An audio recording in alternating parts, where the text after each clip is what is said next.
à la dernière présentation par le docteur Raymond Polo et P. Manivit de Metz, stratégie thérapeutique loco-régionale combinée dans les cancers localement avancés du pancréas. Ça vous va? Oui, ça ira. Mais, Monsieur le Président, Monsieur le Vice-président, mes chers collègues, avant de commencer, je tiens à remercier Philippe Marc de m'avoir accordé la parole pour aujourd'hui, sans avoir pris connaissance de ce que j'allais dire. Alors, ma communication pourrait faire partie de l'histoire de la médecine, mais qui dit histoire, si on s'appuie sur l'histoire, on remarque que souvent on apprend des choses intéressantes, et puis en plus d'intéressantes, de temps en temps, elles peuvent être utiles pour le présent et pour l'avenir. Donc, l'article que nous soumettons à vos réflexions aujourd'hui, et qui seront sans doute nombreuses, devait paraître dans Lyon Chirurgical en 1997, donc il y a 20 ans, et nous avions reçu l'agrément de Philippe Bérard, rédacteur en chef de la revue, et de son homologue, oncologue. Malheureusement, Lyon Chirurgical a cessé d'être publié avant que cet article ne paraisse. Il est donc resté dans mes archives depuis 20 ans et j'ai pensé le ressortir aujourd'hui. 20 ans sont passés et la chimiothérapie intra-artérielle dans le cancer du pancréas n'a pas connu le succès que nous espérions. Les récentes avancées obtenues dans la durée de la survie dans les cancers du pancréas, grâce aux nouvelles chimiothérapies, doivent nous inciter à repenser ce problème de la chimiothérapie intra-artérielle qui augmente de 10 fois la concentration des drogues au niveau du site à traiter. Nous reproduirons dans les mémoires la totalité de l'article vieux de 20 ans et pour aujourd'hui je me contenterai de le résumer pour laisser plus de place aux discussions qui certainement seront plus intéressantes. Alors un petit mot d'historique qui intéressera sans doute mon ami maire de Nancy pour expliquer comment nous sommes arrivés là dans un centre privé à faire de la chimiothérapie intra-artérielle dans le cancer du pancréas. Il fallait vraiment être fou à cette époque, mais enfin, quand on est jeune, tout est permis. Ancien chef de clinique de la chirurgie à Nancy, dont l'orientation était essentiellement digestive et cardiovasculaire, je m'installe à Metz, dans un hôpital privé à but non lucratif, en association avec le docteur Queblé, qui a réalisé en fin de carrière 7000 thoracotomies. Nous étions donc associés. Et en 1968, avec un groupe de 15 médecins, nous avons inauguré la clinique Claude Bernard à Metz en ayant obtenu un agrément de la cancérologie et de la chirurgie cardiaque. Ces deux spécialités n'étaient pas pratiquées en Moselle, département d'1 million d'habitants. Pour maintenir cet agrément, le directeur de la clinique m'a demandé de réaliser des actes de chirurgie cardiovasculaire. Il y avait encore beaucoup de rétrécissements mitraux post-RAA, donc j'ai réalisé des commissurotomies, des obstructions de carotide, des anévrismes de l'aorte, la chirurgie vasculaire des membres inférieurs. Fort heureusement, 3 ans plus tard, un véritable tsunami est survenu dans le service de chirurgie cardiaque de Nancy, ce qui m'a permis d'accueillir un des assistants, le docteur Paqui, pour démarrer la CEC et donc les coronarographies dans notre établissement. Tout était prêt pour permettre à mon ami Manivit, radiologue, radiothérapeute, oncologue, le tout en un à ce moment-là, c'était la même spécialité, pour se lancer dans la chimiothérapie intra-artérielle en radiologie interventionnelle, après m'avoir demandé de réaliser par laparotomie la chimiothérapie intra-artérielle des métastases hépatiques. Notre activité en parfaite harmonie durant 35 ans nous a conduit à appliquer cette chimiothérapie par radiologie interventionnelle, au début, dans les gros rectums au stade 4. On en voyait encore beaucoup à cette époque-là. La première séance de chimiothérapie se faisait par une sonde qui descendait dans le tronc des sigmoïdiennes, permettant d'obtenir une réduction importante de la masse tumorale. Si cette masse tumorale était implantée à droite ou à gauche, on faisait une deuxième chimiothérapie par l'artère hypogastrique du côté intéressé. La réduction importante du volume tumoral nous permettait de réaliser une radiothérapie bien ciblée et permettre dans quelques cas la réalisation d'une opération conservatrice. C'est surtout dans les cancers épidermoïdes du rectum que la chimiothérapie intra-artérielle a eu un effet exceptionnel, et d'ailleurs elle est toujours pratiquée à Genève, où un des chefs de clinique de l'équipe d'oncologie a publié au JIFO de l'an dernier 15 cas de tumeurs épidermoïdes pratiquement dépassées de la marge anale, avec dans certains cas une guérison totale que par la chimiothérapie intra-artérielle. Enfin, cette technique a été également réalisée par notre équipe dans les gros cancers pelviens, et nous avions d'ailleurs pu publier en 1987 et en 1995 toute une série de cancers utérins et pelviens traités par chimiothérapie intra-artérielle. Devant les mauvais résultats de la chirurgie dans les cancers du pancréas et le peu d'efficacité de la chimiothérapie systémique à cette époque avec les drogues dont nous disposions, nous avons donc tenté la chimiothérapie intra-artérielle qui a donc donné lieu à cette publication qui devait paraître dans le Lion chirurgical. Alors je vais résumer, donc ce que je vais vous dire là, c'est ce qu'on a écrit en 1997. Les résultats médiocres du traitement du cancer localement avancé du pancréas sont bien connus et les perspectives des premiers résultats des nouvelles drogues utilisées par voie veineuse ne paraissent pas beaucoup modifier le pronostic. La méthode que nous présentons n'a d'autre sens que de suggérer une stratégie possible par l'utilisation des moyens à notre disposition. L'utilisation de la voie artérielle pour la chimiothérapie est une des manières d'obtenir, non pas par effet dose, mais par un effet de concentration avec majoration d'efficacité des drogues. Et l'association de la chimiothérapie à la radiothérapie est également un des moyens d'augmenter l'efficacité des traitements. L'indication est soit néoadjuvante avec l'espoir de pouvoir opérer une tumeur localement avancée, soit purement palliative lorsque la loge est dépassée ou qu'existent des métastases hépatiques. Le nombre de nos observations n'est pas suffisant pour apporter une preuve de meilleure efficacité par rapport au traitement conventionnel, mais cette série pilote contient des résultats intéressants, dont deux sont à remarquer: la régression spectaculaire des douleurs dès la première cure, on expliquera pourquoi, et ensuite la possibilité de rendre opérable un cancer récusé dans un premier temps. C'est en 1997. Nous avions donc 4 patients de stade 4, alors c'était tous des patients relativement jeunes, c'est pour ça qu'on les a pris en charge, âge moyen 57 ans, tumeur pancréatique localement avancée avec métastase hépatique. Il fallait déjà qu'on soit vraiment un peu dingue, disons. Par contre, tous ont été adressés pour symptomatologie douloureuse, avec un état général altéré mais conservé au MS2. La biopsie a été réalisée dans tous les cas pour prouver qu'il s'agissait bien d'un cancer du pancréas. 4 patients au stade 3, âge moyen 59 ans. Un avait bénéficié 6 mois auparavant d'une résection de la tumeur de la queue du pancréas qui a récidivé rapidement. 2 avaient subi une laparotomie aller-retour. Et chez le 4e, la tumeur était jugée inopérable, elle a donc été traitée uniquement par radiochimiothérapie intra-artérielle et radiothérapie.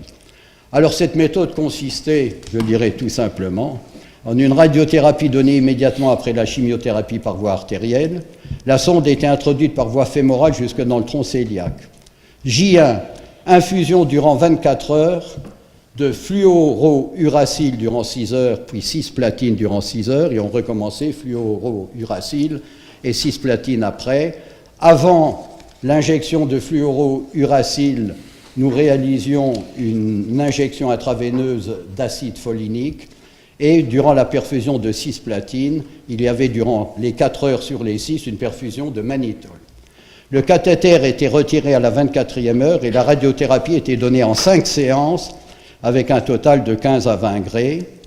J28, la séance combinée chimio-radiothérapie pouvait être reprise à J28 sous couvert d'une bonne tolérance hématologique et clinique. Les séances peuvent être répétées jusqu'à atteindre 50 à 60 grés sur un volume pancréatique, soit 3 à 4 séances au maximum. Les métastases hépatiques bénéficiaient d'une irradiation spécifique recevant 30 grés en tout.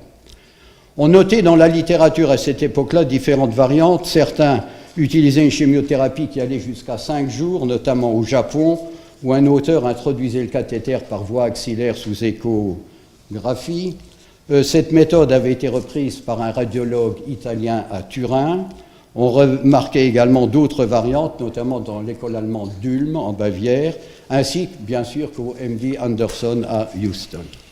Alors, quelles étaient les indications ? Dans tous les cas, les gestes de dérivation biliaire ou digestif qu'on devait faire avaient été réalisés. Dans les stades 3 localement avancés de la loge pancréatique, récusés dans un premier temps pour la chirurgie d'exérèse, les patients reçoivent 2 à 3 cures combinées et font l'objet ensuite d'une estimation d'opérabilité à la lecture d'un nouveau scanner.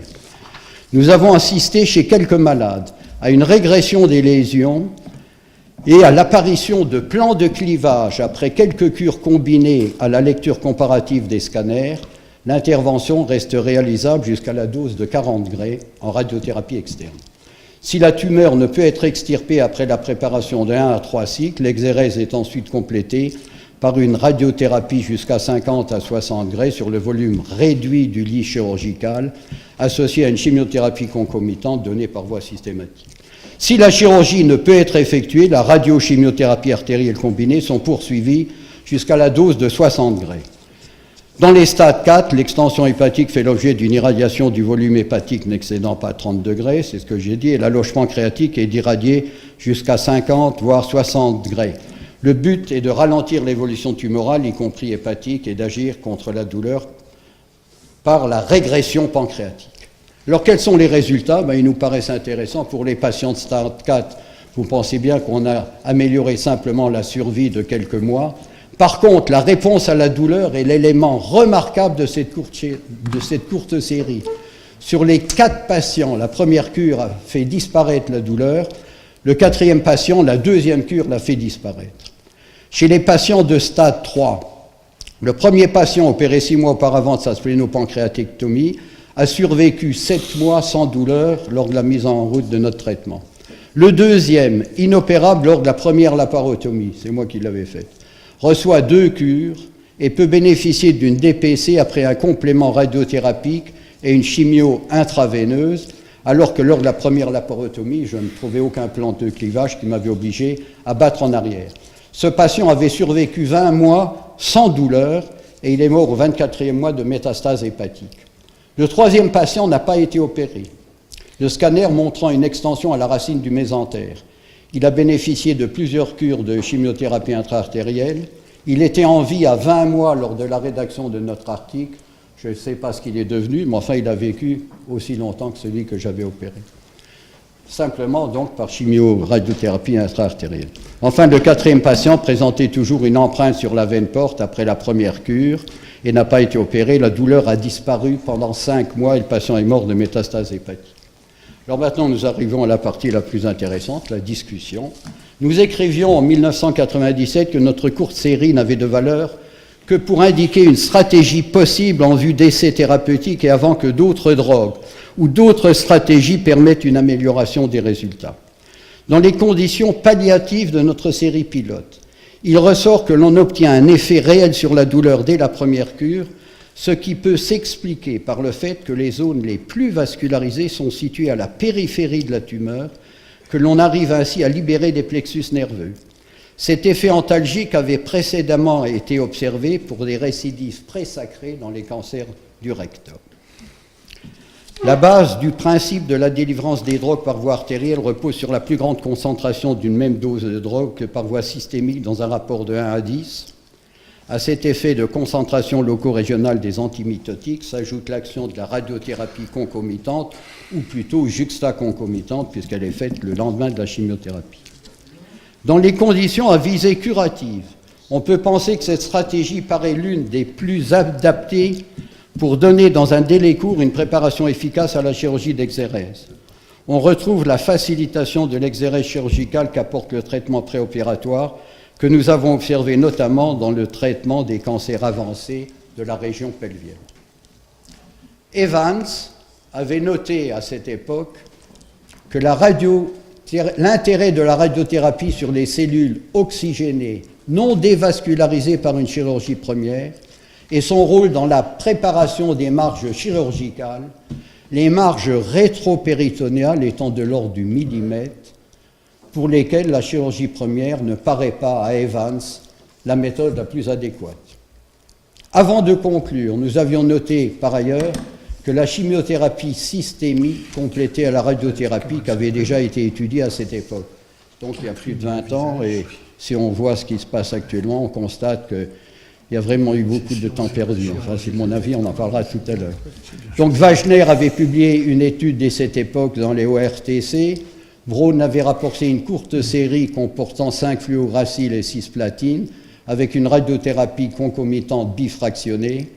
Quant à la stratégie préopératoire du MD Anderson, elle avait été présentée lors d'une 33e mythique de l'ASCO.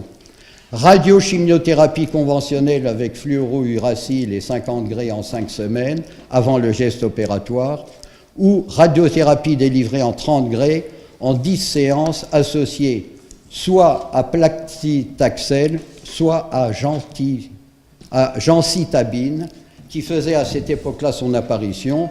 Et il est curieux de noter que le MD était passé à côté du cisplatine à cette époque. Il ne l'avait pas utilisé. Nous terminions notre article en ces termes. En attendant les résultats des espoirs fondés sur les nouvelles stratégies, interruption de la modulation des facteurs de croissance et du signal de transduction, utilisation des analogues de la somatostatine, inhibition de la fonction RAS, stratégie génétique, il est possible que la voie artérielle couplée à la radiothérapie soit une approche pragmatique, les réponses qu'elle permet aux horizons peut-être des associations d'un autre ordre.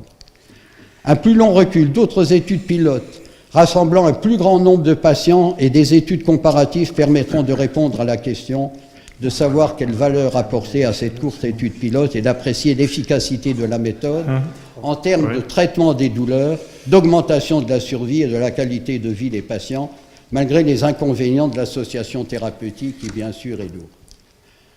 J'en étais là et donc j'ai rajouté, 20 ans sont passés depuis la rédaction de ce travail. Comme ceux réalisés par d'autres équipes, il n'a pas été relayé dans la littérature médicale et nous avons abandonné cette technique en 2000, tout comme le MD Anderson, dont l'un de ses radiologues avait pourtant obtenu une distinction dans le cadre de la Société française de radiologie pour ses travaux. La chirurgie seule a montré ses limites dans le traitement du cancer du pancréas. Les exérèses élargies avec reconstruction artério-veineuse, l'abord premier de la mésentérique supérieure, l'exigence d'une résection R0 de la tranche pancréatique dont l'intérêt a été contesté dans une cohorte de 1399 cas dans les Annals of Surgery de septembre 2014, n'ont pas apporté d'amélioration notable dans la survie de nos patients. Par contre, l'association de la radiochimiothérapie préopératoire a obtenu un impact indéniable sur la prolongation de la survie. Elle est utilisée d'une façon systématique à ce jour au MD Anderson. L'équipe de Beaujon a publié il y a 3 ans plus de 40 cas de cancer du pancréas borderline qui ont pu être opérés après radiochimiothérapie. Leur taux de survie est identique à celui obtenu dans les cancers qui avaient pu être opérés d'emblée. À ce jour, il semble bien que les progrès dans le traitement des cancers du pancréas reposent sur la radiochimiothérapie préopératoire, la voie intra-artérielle de la chimiothérapie qui multiplie par 10 la concentration de la drogue sur le site tumoral par rapport à la même dose donnée par voie veineuse devrait être reconsidérée. 2 éléments plaident actuellement en sa faveur. En premier lieu, l'amélioration des sondes plus fines et plus souples permet de les placer dans la gastro-duodénale et dans la splénique en second lieu. Peut donc permettre de placer ces sondes d'abord dans la gastro-duodénale, ensuite on fait une séance en la plaçant dans la splénique. Et en second lieu, élément important, l'arrivée dans nos établissements de jeunes radiologues qui ont pratiquement tous été formés à la radiologie interventionnelle. Alors pour bien situer ce problème, en 1997, quand nous avons réalisé cette étude, notre équipe comportait mon ami Manivit, qui était radiologue, radiothérapeute et oncologue, Nabéa, radiothérapeute, oncologue, et 3 radiologues. Aujourd'hui, l'équipe comporte 12 radiologues, dont 4 interventionnels, 5 radiothérapeutes, 4 oncologues.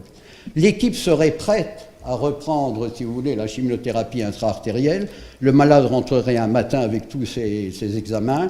Vu le soir en RCP, cliniquement et avec tous ces examens, si la décision est retenue, dès le lendemain matin, sous scanner, biopsie tumorale, résultat par notre anapathe 2 jours après, et mise en œuvre du traitement dans la semaine. Malheureusement, c'est un rêve, parce qu'on n'a pas le droit de le faire. L'ANRS ne nous autorise pas à faire de la chirurgie, de la chimiothérapie intra-artérielle dans les cancers du pancréas. Donc, quid de ce problème? Et on passe maintenant à la chimiothérapie par voie systémique, puisque c'est la seule qui est à notre disposition. Alors, si on prend les critères du NCCN, bon, National Comprehensive Cancer Network, NCCN de 2015, donc c'est hier, 3 situations: opérable d'emblée, donc pas d'atteinte veineuse, éventuellement atteinte d'une veine, moins de 180 degrés, mais il ne faut pas que ce soit grignoté. Alors là, je suis un peu contre, hein, si ça truc, moi je les mets dans les borderline. Tumeur borderline. Première ligne, chimiofolfiri ou Gemox. Radiothérapie seulement dans un essai thérapeutique ou s'il y a une progression après le premier traitement chimiothérapique. Je suis un peu déçu de voir la réserve de nos oncologues pour la radiothérapie associée à la chimiothérapie. Enfin, dans les tumeurs non résécables et métastatiques, tout est possible. Il y a différentes combinaisons. Donc, à ce jour, nous nous retrouvons avec une chimiothérapie intraveineuse, certes plus efficace qu'auparavant, avec une orientation thérapeutique qui semblait avoir été amorcée dans notre travail de 97. Je m'étonne de la réticence de nos oncologues vis-à-vis de la radiothérapie associée à la chimiothérapie dès le début du traitement des tumeurs borderline.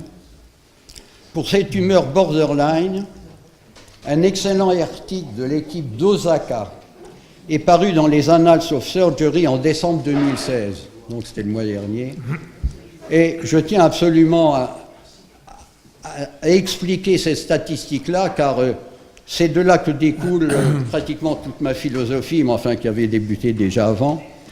Donc cette équipe d'Osaka, de 2002 à 2013, donc en 10 ans, ont recensé 320 cancers du pancréas sans métastase, c'est dire l'importance de leur activité. Sur ces 320 cas, ils ont retenu 184 patients borderline, dont 82 borderline veineux et 102 borderline artériels. On verra que les artériels ont un pronostic nettement moins bon.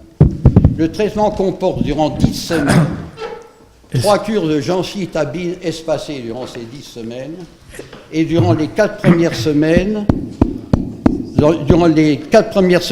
25 fois réalisation d'une radiothérapie à 2 degrés. Après 3 semaines de repos. Oui, on arrive. Ouais. Vous m'accorderez, Lasserre m'a dit qu'il ne ferait pas d'intervention, donc il me donnait son temps de parole. Mais j'en ai terminé, mais c'est important à la fin.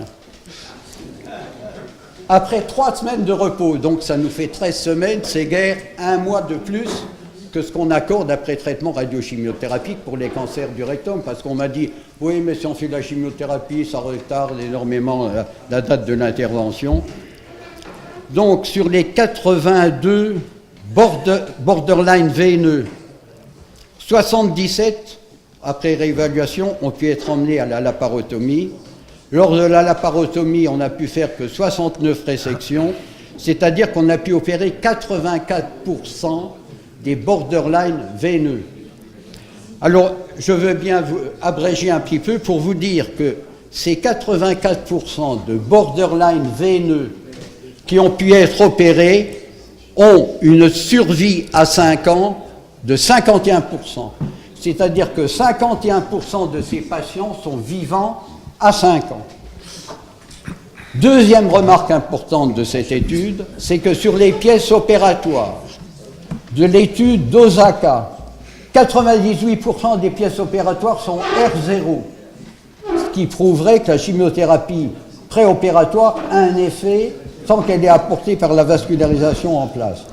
Dans l'étude de Katz, 95% ont une résection R0 et dans l'étude de Ferron, 90%.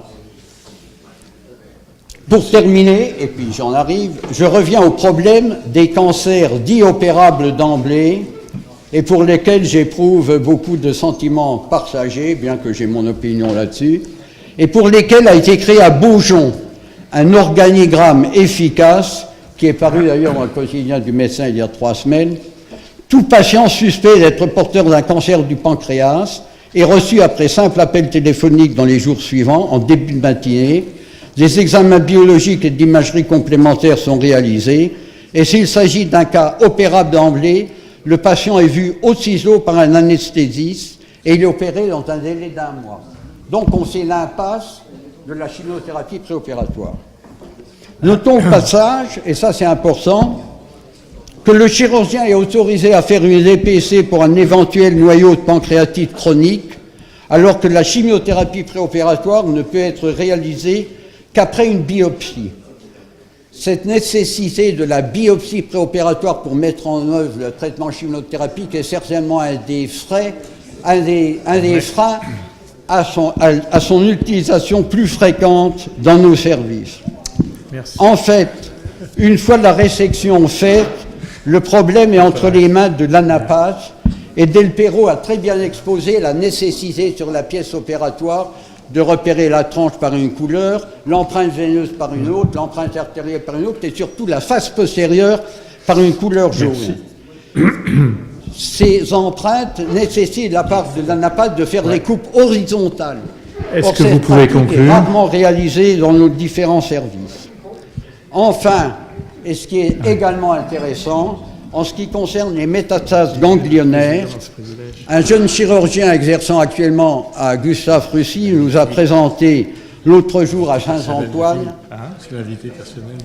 sa réflexion après études mathématiques, donc d'un calcul strictement mathématique, que lorsqu'on a 5 ganglions négatifs, on n'a que 25% de chance d'avoir tous les ganglions négatifs. Quand l'analyse ne porte que sur 10 ganglions, on n'a que 50% de chance de ne pas avoir une métastase ganglionnaire et il faut aller au-delà de 15 ganglions pour en être certain. Il faut vraiment conclure.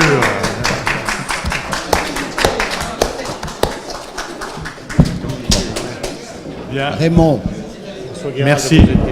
Merci beaucoup. Et je crois qu'on a Raymond, épuisé tout le temps la merci séance. beaucoup. S'il y a une réflexion, un commentaire très bref, parce qu'on a dépassé le temps. C'est bon? Bien, merci beaucoup. Merci beaucoup. Oui, je vous en prie. Merci à tous. Simplement, un petit mot, s'il vous plaît.